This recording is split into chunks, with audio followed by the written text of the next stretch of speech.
आरोन कहाँ बोल रहा है आस्तिक बनने को, जैन बनने को मिला है चातुर्मास।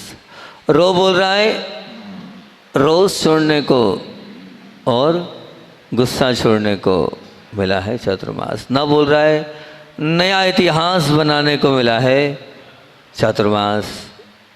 और निश्चित रूप से आप लोग गुस्सा तो छोड़ ही रहे हैं, नहीं छोड़ रहे, नहीं छोड़ रहे। मैं क्या कर सकता हूँ, मैं तो रोज़ के रोज़ बोले जा रहा हूँ और क्रीम कोटेशन भी देते चले जा रहा हूँ, देते चले जा रहा हूँ ताकि आपका गुस्सा छूट जाए। फिर भी ठीक है, अभी भी गुस्सा नहीं छूटा। अभी बहुत सारे लोग गुस्से में थे, अति गुस्से में थे, और अति गुस्से में अब बहुत सारे लोगों ने कुछ कुछ बोल भी दिया हमें। ठीक है, कोई बात नहीं, बोल दिया। आप लोगों की भावना है कि उठ जाओ आहार पे, उठ जाओ आहार पे, उठ जाओ आहार पे। फिर उठने में आपने जैसा बोला ठीक है। मैं आँख बंद करके सोच रहा था, विचार कर रहा था कि ये गुस्सा नहीं था, ये तो इनका समर्पण था, ये इनकी भक्ति थी, ये इनकी आस्था थी, ये सब लोग चाह रहे थे। लेकिन मेरी भी भावना थी कि एक उपास रह गया था, कर लेने देते, क्या बिगड़ जाता, 2 दिन बाद करूँगा तो आज हो जाएगा। लेकिन फिर भी जब सबकी भावनाएं और सामायिक के बाद से एक ही बात पर मिशन चल रहा है, महाराज जी को आहार पर उठाना है, आहार पर उठाना है। ठीक है, जहाँ हजारों सैकड़ों लोग होते हैं वहाँ एक ही कहाँ चलती है, वहाँ चल ही नहीं पाती है। और आप लोगों की भावनाओं के अनुसार से मैं फिर कह रहा हूँ कि सच कह रहा हूँ, मुझे उपास में ज़्यादा आनंद आता है। उपास में मेरी अनुकूलता बहुत ज़्यादा रहती है, उधर में इतनी अनुकूलता मेरी नहीं रहती है। और आपको बता रहा हूँ मैं कि जब मैं संघ में था तो ब्रह्मचर्य अवस्था में पूज्य मुनिवर चंद्र प्रभु सागर जी महाराज जी के आहार कराने जाता था। और उनके आहार कराने के बाद जब मैं इतनी विशुद्धि मेरी बढ़ती थी, तभी मैंने विचार कर लिया था कि मेरे जीवन में मैं ऐसा ही साधक बनूंगा और एक आहार एक उपास से अपने जीवन को जीऊँगा।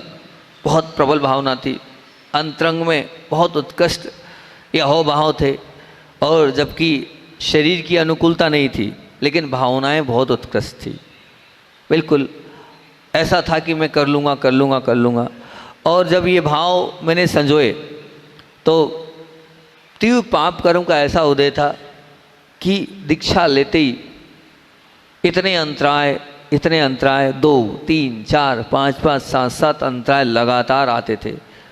चौके वाले मुझको देखकर घबराते थे, ये महाराज कहाँ गए अंतराय वाले, उनके पसीने छूट जाते थे। महाराज लोग, ब्रह्मचारी लोग भी बड़े वो होते थे। अब उस अंतराय के बीच में अपनी उस भावनाओं को मैं नहीं ले पाया और पूरा 2 महीना 3 महीना ऐसे ही निकल गया मेरा। उसके बाद योग संयोग की बात है कि विहार करते हुए मैं आपको बता रहा हूँ, आज पुराना सब कुछ याद कर रहा था आँख बंद करके, वो दृश्य। वैसे क्रोध को सुनना है कि ये वाली बात सुनना है, यही वाली बात सुनना है, तो पहले वही वाली बात आज याद आ गई तो वो पहले सुना देता हूँ। जब मैं चातुर्मास के बाद हम लोग जो है वो पनागर गए और पनागर से बिहार हुआ हम लोगों का कुंडलपुर की ओर। और एक ब्रह्मचारी बिंदु भैया हैं नागपुर के, और उनके साथ चाटी भैया हैं नागपुर के, दोनों भैया जी लोग हैं। मैं और पद्म सागर जी महाराज जी जब बिहार हो रहा था, कहाँ से, पनागर से, और पनागर से कुंडलपुर की ओर बिहार हो रहा था। कुंडलपुर के 30 किलोमीटर पहले एक वृक्ष के नीचे हम बैठे और दोनों ब्रह्मचारी आए, और दोनों ब्रह्मचारी जी ने विनीत सागर जी और चंद्र प्रभु सागर जी के विषय में बताया। और जैसे ही बताया, क्या महाराज जी ये ऐसा करते हैं, वैसा करते हैं, और 2.5 घंटे की सामायिक करते हैं, बस फिर मेरा खून खोल गया। क्या अपन ने सोचा था और अपन क्या हो गए, अब नहीं, अब अपने को पूरे मन को अच्छे से तैयार करना है, मानसिकता अच्छी तैयार करना है, और अच्छे मन के साथ अपने को कुंडलपुर में एक आहार एक उपवास करना है। पूरा मन बनाया, और मन बनाने के साथ ही पूरी विशुद्धि बढ़ाई कि अब नहीं आएंगे अंतराय, और आएंगे तो आएंगे, देखेंगे जो आएंगे सो आएंगे, अपन समझेंगे। लेकिन अपनी भावना थी कि करना है, अपन नहीं कर पा रहे हैं। अब जब हम कुंडलपुर गए, और कुंडलपुर में हम बहुत छोटे थे उस समय, बहुत छोटे से तात्पर्य ये था 50वें 48वें नंबर में हमारा नंबर आता था। अब वहाँ पर हमने एक आहारिक उपवास प्रारंभ किए और पीछे से हम आचार्य श्री से आहार उपवास लेते थे, हमारे एक आहारिक उपवास बहुत अच्छे से होने लगे। और ठंड में हमने उपवास प्रारंभ किए। लोग बोलते हैं कि साधना ठंड में नहीं की जाती है, ठंड में तो खाने पीने के दिन होते हैं। सब महाराज जी लोग समझा रहे तुम्हें क्या हो गया है, थोड़ी बहुत अक्ल है कि नहीं, ये कब की जाती है साधना। मैंने कहा वो कुछ नहीं है, मेरे अंदर तो जुनून है, मुझे तो ये जुनून पूरा करना है अपना, कुछ भी हो जाए। फिर सबने समझाया, बोले पहले ही तो मतलब दूसरे महाराज जी लोग बहुत अच्छे थे, उनकी भावना सद्भावना, पहले ही तो तुम हरी भी नहीं ले रहे हो, नमक भी नहीं ले रहे हो, मीठा भी नहीं ले रहे हो, ड्राई फ्रूट्स भी नहीं ले रहे हो। तो मैंने कहा वो भी जुनून था मेरा कि जैसी आहारचर्या पूज्य गुरुदेव की है दीक्षा के बाद वैसी आहारचर्या मुझे रखना है, ये भी एक जुनून था। मैंने कहा उसको भी नहीं छोड़ सकता हूँ। एक महाराज जी ने मुझे बहुत समझाया, बोले चलो ठीक है तुम्हें आहार उपास करना है ना, हम दे रहे, पर तुम्हें सब खाना पड़ेगा। बोले देखो चंदा प्रभु सागर जी के पास जाके, तो उनको उनकी बात बोल रहे ना, वो कैसे ड्राई फ्रूट्स लेते हैं, वैसे कैसा घी लेते हैं, वो कैसा दूध लेते हैं, वो हर सब चीज़ें लेते हैं, वैसे तुम्हें भी लेना होगा। बोले नहीं वो सब कुछ नहीं होगा, वो लेते हैं वो ठीक है, लेकिन जो मैंने छोड़ दिया है, जो मेरी मानसिकता है कि नहीं जो गुरुजी लेते हैं वही लूँगा, तो वो तो मैं नहीं छोड़ूंगा, वो तो आप उसमें कोई मत करो। खूब समझाया, लेकिन मैंने कहा नहीं वो नहीं छोड़ूंगा। अब एक आहार के पास प्रारंभ हुआ, 1 हुआ, 2 हुआ, 3 हुआ, 4 हुआ, सब संघ में धीरे धीरे खबर होने लगी, पता चलते गया। इतने बड़े संघ में पता नहीं चलता है। 10-12 उपास हो गए, और 10-12 उपास होने के बाद हुआ ये कि भैया ये ठीक नहीं है इनका उपवास करना। और प्रसाद सागर जी महाराज जी आचार्य श्री के पास चले गए और आचार्य श्री को बोले वो देखो वो महाराज जी ये इतने अंतराय तो आते हैं, उनको अभी पूरा चतुर्मास अंतराय में निकला, ये ठीक नहीं है। तो जैसे ही हमने उपवास मांगा तो उन्होंने कहा किसने उपवास मांगा, बोले इधर आओ। और पीछे बैठा था, 50 की भीड़ में सबसे पीछे था, पीछे से गुरुदेव ने आगे बुलाया, बोले आप उपवास कर रहे हैं हमने सुना है। मैंने कहा जी अच्छा से उपवास कर रहे हैं। किससे लेते हो उपवास? मैंने गुरुजी आपसे तो लेता हूँ। कब लेते हो? मैंने एरिया पद में तो मांगता हूँ। अच्छा, तो हमें तो इतनी भीड़ में पता ही नहीं चलता और तुम उपवास मांगते हो। अब हम तो हाथ उठा के आशीर्वाद दे देते हैं, लेकिन तरीका गलत है आपका। हफ्ते में 7 दिन में 1 दिन करो वो तो ठीक है, लेकिन आप लगातार कर रहे हो, कब से कर रहे हो आप? हमने कहा चाची लगभग 20 दिन हो गए। 20 दिन में मैंने कहा 10-12 उपवास हो गए। बहुत अच्छा लग रहा, बहुत आनंद की बात हो रही है। हाँ, तुम्हारा आनंद तुम्हारे पास रखो। पहली बात तो ऐसी साधना बिना पूछे नहीं की जाती है। मैं अच्छा से आप पूछ ले रहे हैं हम? बोले नहीं अभी नहीं, अभी दीक्षा ली नहीं है और उपवास चालू कर दिया है। अभी पूरे 3 मौसम को अच्छे से देखो, ठंडी को अच्छे से लड़ो, है ना, गर्मी को अच्छे से देखो। अभी कुछ हो जाएगा तो कौन देखेगा? नहीं अच्छा सी बहुत भावना है आप, अच्छा से हमने कहा ना 3 मौसम को अच्छे से देखो। अब जिद नहीं करते हैं। अब उन्होंने कहा अब कुछ नहीं। अच्छा, फिर उसके बाद मैं जाने लगा, इधर आओ। बोले एक बात ध्यान रखना, अब बोले तुम्हें अष्टमी चतुर्दशी को भी उपवास करने की कोई परमिशन नहीं है। मैंने अच्छा सी, बोले तुमने तुम्हारा कोटा पूरा कर लिया है, अष्टमी चतुर्दशी हम करते, बोले वो भी नहीं करोगे। अच्छा जी अच्छा से। और अब सुनो जी, जब भी उपवास मांगो तो मैं दुर्लभ सागर उपवास चाहता हूँ, आपको ऐसा मांगना होगा। कैसा बोलना होगा? मैं दुर्लभ सागर उपवास चाहता हूँ, ऐसा आपको बोलना होगा। मैंने अच्छा सी, वो बोले नहीं नहीं भीड़ में समझ में नहीं आता, आप ऐसा नाम लेके बोलोगे हमसे। हमने कहा ठीक है चाचरी जी। फिर उसके बाद हमने बहुत प्रयास किया, मैं दुर्लभ सागर उपवास मांगता हूँ। बोले दुर्लभ सागर को कोई उपवास नहीं मिलेगा। बस ये श्रृंखला चलती रही, महीने 2 महीने 4 महीने 6 महीने साल भर तक। चतुर्मास भी आया, मैं प्रसाद सागर जी के पास गया, आपने ये क्या कर दिया? अच्छा इसे उपवास ही नहीं देते हैं। सब साधुओं को 64 रिद्धि मिली, नमोकार मंत्र मिला, कहीं 10 लक्षण के मिले, कहीं आचार्य 36 ही मिलती थी, पर मैं जाता था तो मुझे भगा दिया जाता था। और फिर जो भी उपवास किए, कोई भी किसी प्रकार का कहीं कोई अनुष्ठान मैंने नहीं किया पूरे संघ में रह के। बाद में आचार्य से बहुत कहा, प्रसाद सागर जी ने जाके कहा कि कम से कम उसको अष्टमी बहुत भावना रहती है, अष्टमी चतुर्दशी के दे दो। बोले चतुर्मास में देखेंगे, अभी गर्मी में कोई बात नहीं करो। पर चतुर्मास में से आचार्य श्री ने इतनी परमिशन दी थी, सिर्फ अष्टमी और चतुर्दशी अंतराय नहीं आए तो, अंतराय नहीं आए तो तुम्हें करना है। मैंने कहा ठीक है आचार्य श्री जी, जैसी आपकी भावना, जैसा आप चाह रहे हैं हम तो वैसे ही करना है अपने हिसाब से। बोले अच्छा ने बहुत अच्छी बात बोली, ये शरीर तुम्हारा नहीं है, इस शरीर पर मेरा अधिकार है, इस शरीर पर मेरा अधिकार है, तुमने मुझे सौंपा है ये शरीर, तो मैं जैसा चाहूँगा तुम्हें वैसा करना होगा, अपनी इच्छाओं को गौण कर दो। हमने कहा जैसी आचार्य आपकी भावना है।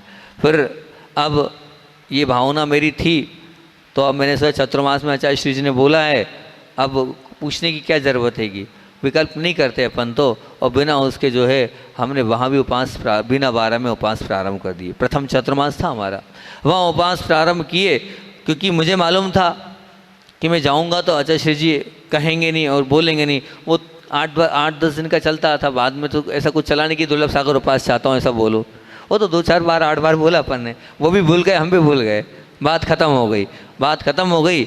और बिना 12 में चतुर्मास के प्रारंभ से मन बना लिया कि अब बस ठीक है। आचार्य श्री ने बोला 3 मौसम देखो, चतुर्मास देख लिया, गर्मी देख ली और ठंड देख ली। गुरु की आज्ञा टाल नहीं रहा हूँ, गुरु की आज्ञा में टाल नहीं रहा हूँ। और मैंने उसके बाद बिना 12 में उपास प्रारंभ कर दिए।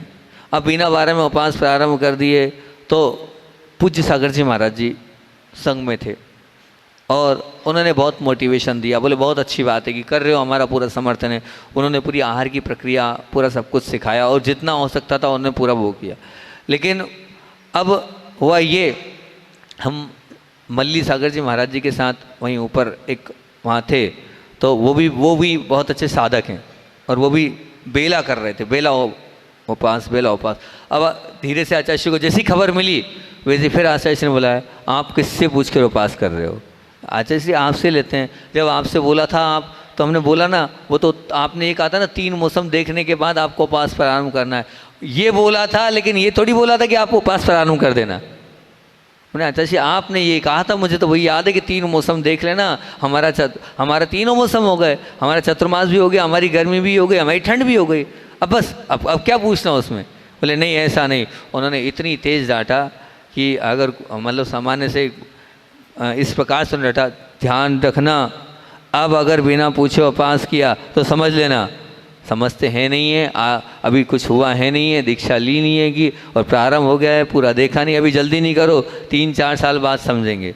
ऐसा नहीं बोला था 1 साल में वो हो जाना। ठीक है, आचार्य श्री जी ने बोला। उसके बाद फिर तो बड़ी मुश्किल से उपास मिलते थे, बहुत चाहने के बाद भी उपास नहीं मिलते थे।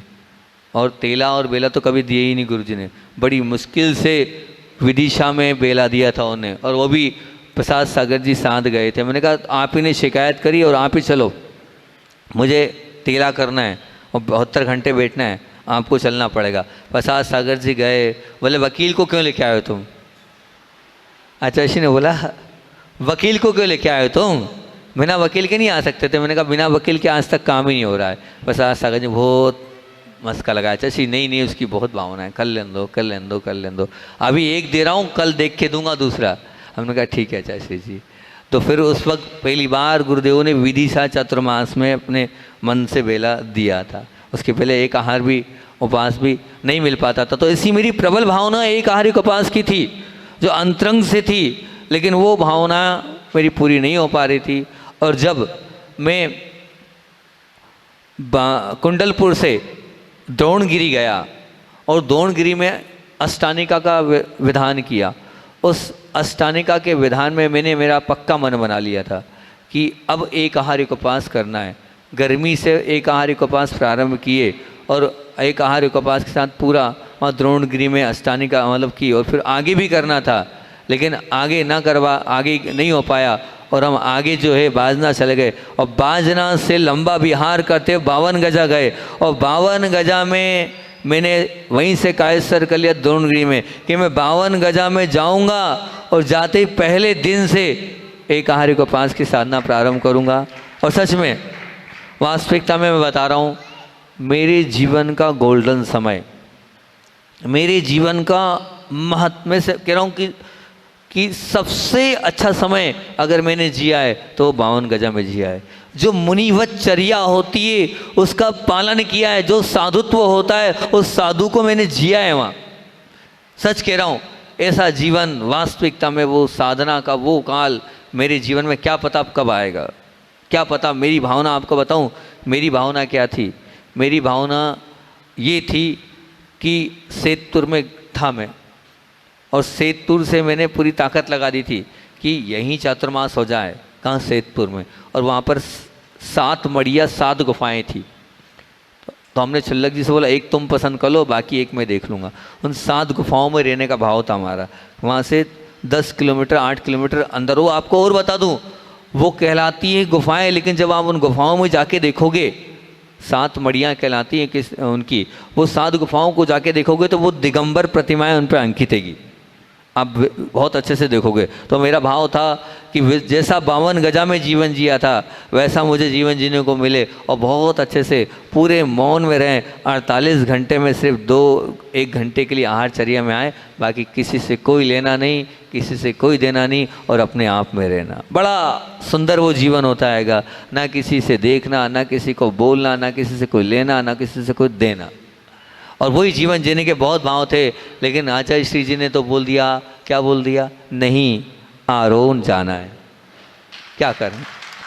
अब आचार्य श्री जी की वो भावना थी, इसलिए उस भावना से आरोन आना पड़ा। लेकिन सच कह रहा हूँ, मैं आपको 52 गजा की बात बता रहा हूँ कि वहाँ जब आहार होते थे, आहार के लिए भी जाते थे, तो आहार में भी ना कोई संकेत करना कि तुम्हें देना हो सो दो, नहीं देना हो सो नहीं दो, अपनी आंख नीचे और कुछ भी नहीं। और उसके बाद भी आहार के बाद सिर्फ दरवाजे तक आ सकते हो आप, दरवाजे के बाद पूरी वहाँ पर वो लग जाती थी, ऊपर हम अकेला कमंडल हमें दे दो, और अपने हिसाब से हम ऊपर जाते थे।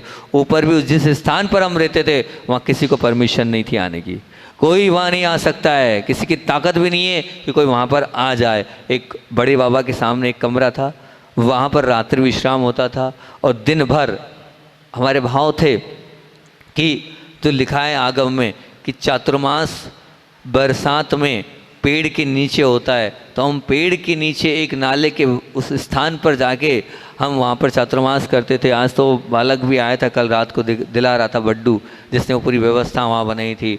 और उस स्थान पर, वहीं पर इधर 10-11 बस्ती थी, और हम उस स्थान पर पहुँच जाते थे और दिन भर वहीं रहते थे। और दिन भर रहने के बाद अगर पानी भी आता था तो उस पानी के समय पूरी पुस्तकों को बैक कर देते थे और फिर ध्यान में बैठ जाते थे। बड़ा आनंद आता था, बहुत अच्छा लगता था। तो बोले मैं कैसे कहूँ, मुझ पर बहुत प्रेशर है। हाँ, बहुत सरल सहज है गुरुदेव। उन्हें आदेशात्मक रूप से एक बार भी नहीं बोला मुझसे कि तुम्हें एक आहार को पास नहीं करना है, लेकिन हमेशा उनका समझाने का तरीका ये था, मत करो मत करो मत करो। और तीसरी बार में थोड़ी सी नाराज़गी थी, होनी चाहिए, अपने शिष्य के प्रति नाराज़गी तो होनी चाहिए।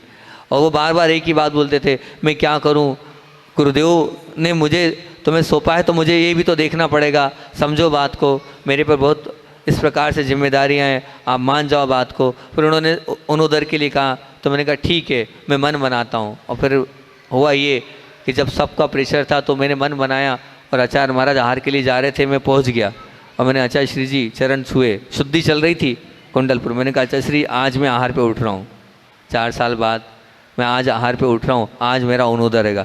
बड़े प्रसन्न हुए, उन्हें बहुत अच्छे से हाथ रखा। हाथ रखते ही वो सीधे आए, और आते उन्होंने पूछा कि वो अजनास वालों का शुद्ध भोजन कहाँ लग रहा है, और सीधे जो है वहाँ पहुँच गए अजनास वालों के पढ़ाने के लिए कुंडलपुर में। उस महामहोत्सव में आचार्य पद का था, वहाँ कितने सारे लोग थे और आए। तो सभी लोगों ने कहा ये आचार्य महाराज की आज्ञा का, तो उनकी आज्ञा में पाल रहा हूँ, मना नहीं है, लेकिन चातुर्मास में उन्होंने छूट दी थी। मैंने मांगा था कि मैं चातुर्मास में अपनी अनुकूलता से कर सकता हूँ, उन्होंने कहा था देख लेना, अपने अनुकूलता से कर लेना। मुझे शारीरिक लाभ उससे बहुत है, जितना उनोदर में आनंद नहीं आता उससे ज़्यादा मुझे उपवास में आनंद आता है। लेकिन फिर भी अब आप लोगों की भावनाएं हैं, ऐसी भाषा में भी हुआ था, मेरी भावना थी अष्टांगिक तक थी किया, लेकिन इतना सारा प्रेशर 40-45 तक वहाँ 40 लोग लग गए थे। तो बताओ, मतलब साधु को आपके यहाँ आहार करने के चक्कर में उठना पड़ रहा है, इतना प्रेशर है। ठीक है, आपकी भावनाएं सद्भावनाएं, तो निश्चित रूप से आपने आज हमें मना लिया है, पर आगे ध्यान रखना, आज आपकी बात मानी ली हमने और आज उठ रहे हैं, उनोदर तो करेंगे, वो तो छोड़ेंगे नहीं, उनोदर की परमिशन हैगी तो उनोदर करेंगे, ठीक है, पर आगे इस प्रकार से प्रेशर ना दें तो बहुत अच्छा है। 2 दिन हो गए उसको झेलते हुए। अब आज का दिन बहुत महत्वपूर्ण दिन है, आज का दिन सचमुच में इतना महान दिन है, क्योंकि आज क्या है आपको पता है क्या है? आज दीक्षा महामहोत्सव है। आज पूज्य मुनिवर अपूर्व सागर जी महाराज जी जो समाधिस्थ थे, वास्तविकता में एक साधक थे, ऐसे बिरले साधक थे। उन साधक की मैं बात करूं कि मैं नेमावर में देखता था वो पहाड़ पर जाकर गर्मी में सूर्य को देखकर सामायिक करते थे। मैं मोटिवेट होता था उनको देखकर कि मुझे ऐसी सामायिक करना है। सचमुच में बिरले साधक थे, सरल सहज। वो दक्षिण के साधक अपूर्व सागर जी महाराज जी, और द्वितीय नंबर पर मैं जिन्हें बहुत मानता हूँ और जिनके साथ मेरा बहुत स्नेह वाला और प्रेम वाला व्यवहार था, जिनके साथ हमेशा मैं चुटकुले में बात करता था, ऐसे मुनिवर निर्यापक श्रमण प्रशांत सागर जी महाराज जी। सच में वास्तविकता में जो स्वाध्याय उन्होंने दिया है और जो उन्होंने सबके लिए जिन सरस्वती जैसी सूत्रोदय जैसी पुस्तकें दी हैं, आज की तारीख में मैं मानता हूँ मेरी फेवरेट पुस्तकों में अगर मुझसे कोई बोलता है आप कोई जिनवाणी बताओ, तो मैं कहता हूँ जिन सरस्वती पढ़ लो।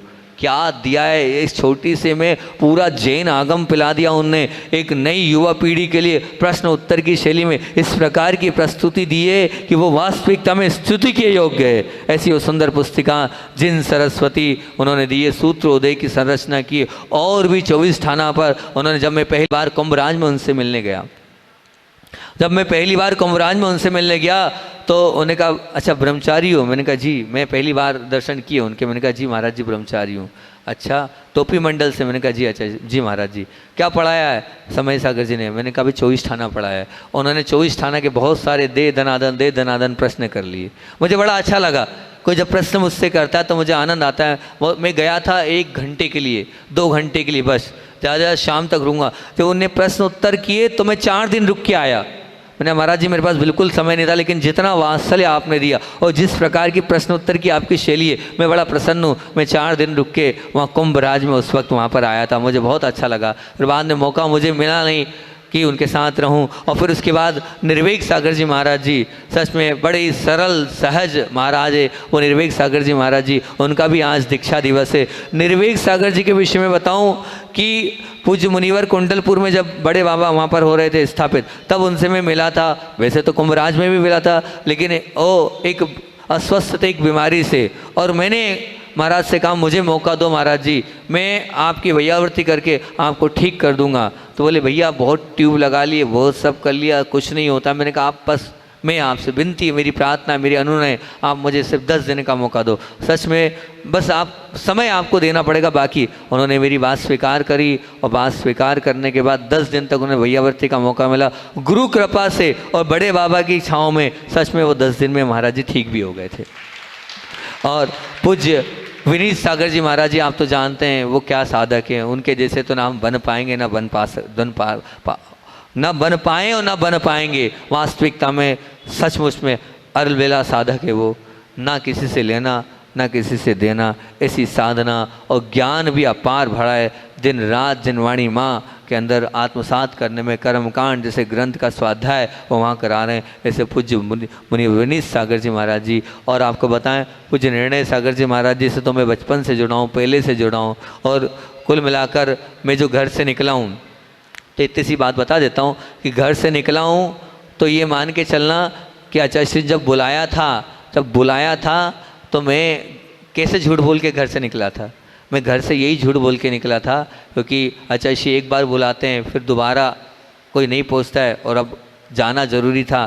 तो मैं उस वक्त ये झूठ बोला था कि निर्णय सागर जी महाराज जी हैं, उनका अंत समय चल रहा है, उनकी समाधि चल रही है, 1-2 दिन बाकी बचे हैं। ये झूठ बोल के घर से मैं बिना बारह के लिए पहली बार गया था। ऐसा मैंने झूठ उस वक्त बोला था। और पर पूज्य निर्णय सागर जी महाराज जी भी बहुत पाठशालाओं के लिए और हमेशा युवा वर्ग को प्रोत्साहित करने में लगे थे। ऐसे पूज्य निर्णय सागर जी। उसके बाद पूज्य प्रबुद्ध सागर जी, सच में चर्या के प्रति सजग। देखो एक बात ध्यान रखना कि साधक तो बहुत होते हैं, लेकिन ऐसे साधक जो हमेशा सच्चा रास्ता दिखाते हैं। मेरे जीवन में ऐसा सच्चा रास्ता दिखाया उन्होंने।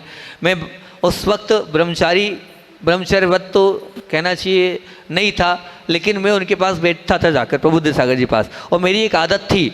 उन्होंने ऐसा मुझे डांटा, वो जीवन भर के लिए वो मेरी आदत छूट गई। मैं जाता था उनके कमरे में, जैसा बड्डर में था ना, ऐसे जाके टिक कर बैठ जाता दीवार से। तो 1 बार देखा, 2 बार देखा, मुझे ऐसा देखते रहते थे वो, यूँ इनकी ऐसी निगाह थी, ऐसा तिरछा करके देखते थे वो। और तीसरी बार उन्होंने देखा, बोले भैया मैं बार बार देखता हूँ तुम दीवार से टिक के बैठते हो, तुम आचार्य श्री को मानने वाले हो, क्या आचार्य श्री टिक कर बैठते हैं क्या? अभी तुम्हारी उम्र कितनी, 18-19 साल, 20 साल, और इस 20 साल 19 साल की उम्र में आते हो और दीवार से टिक जाते हो, बूढ़े हो गए हो क्या? नहीं महाराज जी नहीं हो, ध्यान रखना, अब आज के बाद मेरे कमरे में आओ तो टिक कर मत बैठना। उन्होंने ऐसा डांटा कि आज तक टिक के नहीं बैठा फिर मैं। ऐसे वो मुनिराज थे, स्वाध्याय में प्रवचन सार, समय सार का अपार उनके पास ज्ञान का भंडार है, कर्मकांड और साथ साथ में धौला, जय धौला, सब ग्रंथों का पूरा भंडार प्रबुद्ध सागर जी महाराज जी के बाद, सीधे सरल सहज जैसे एक साधु होना चाहिए वैसे पूज्य प्रबुद्ध सागर जी। और से बढ़कर अगर कोई मुझे, मेरे जीवन को किसी ने प्रभावित किया है तो वो मेरे समाधि सम्राट पूज्य प्रवचन सागर जी महाराज जी थे। सचमुच में ऐसे साधक थे वो कि सरलता और सहजता को देखना है, अगर सरलता और सहजता की प्रतिमूर्ति थी तो प्रवचन सागर जी महाराज जी थी। चर्या के प्रति सजग और मुख्यतः से जितने प्रतिमाधारी होते हैं उनको ऐसा संबोधन देते थे, हमेशा प्रतिमाओं के लिए मोटिवेट करते थे और जीवन को सार्थक करने की उनके माध्यम से प्रेरणा मिलती थी। जब उनकी समाधि थी, अंत समय तक उनके साथ में रहा हूँ, पूरी उनकी आखिरी तक वहाँ रहा, लेकिन क्या करें उस समय कुत्ते के काटने के कारण उन्होंने स्वीकार नहीं किया, इंजेक्शन नहीं लगाए और एक अच्छी समाधि मरण उन्होंने वास्तविकता में अपने नमोकार महामंत्र को बोलते बोलते उन्होंने अपने प्राणों का त्याग किया। सच में ऐसी समाधि हमारी हो। ओ जब आचार्य भगवान को जो पत्र उन्होंने लिखा था, उस पत्र को पढ़कर सच में आप लोगों को पत्र पढ़ेंगे तो इस प्रकार, अभागा प्रवचन सागर, जब शब्द लिखा था तो आचार्य श्री की आंख से भी आंसू आ गए थे।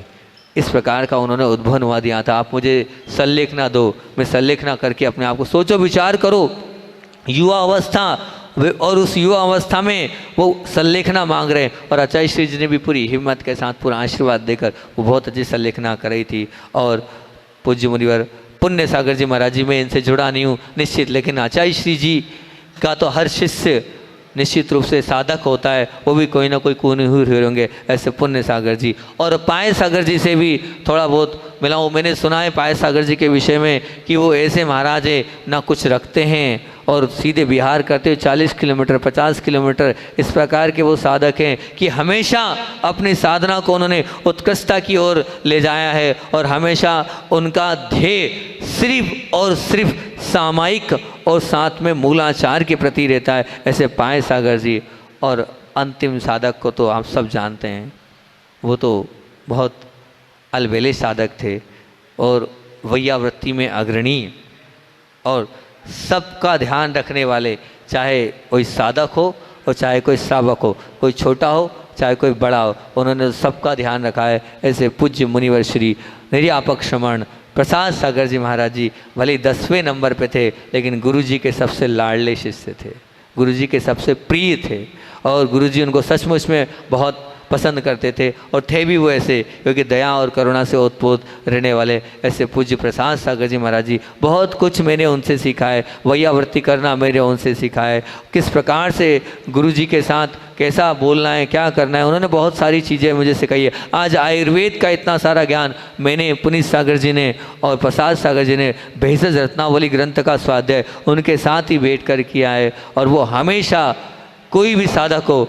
उन साधक को आचार्य श्री तक पहुंचाने का कार्य करते थे, एक कड़ी के रूप में वो रहते थे। उन्हीं के संस्कार मैंने लिए थे और जो उन्होंने सिखाया था वही मैंने पूज्य गुरुदेव के लिए मैं ही चाहता था कि जैसा उन्होंने सिखाया वैसा ही मैं करूं और गुरुजी के लिए वैसा ही उनके जैसा बनकर देखो। मैंने प्रयास भी किया था, जितना हो सका मैंने वो किया। ऐसे आज हमारे 10 महामुनि राजों का आज दीक्षा दिवस है और आज अपन को उस दीक्षा दिवस को महानता रूप से बनाना है।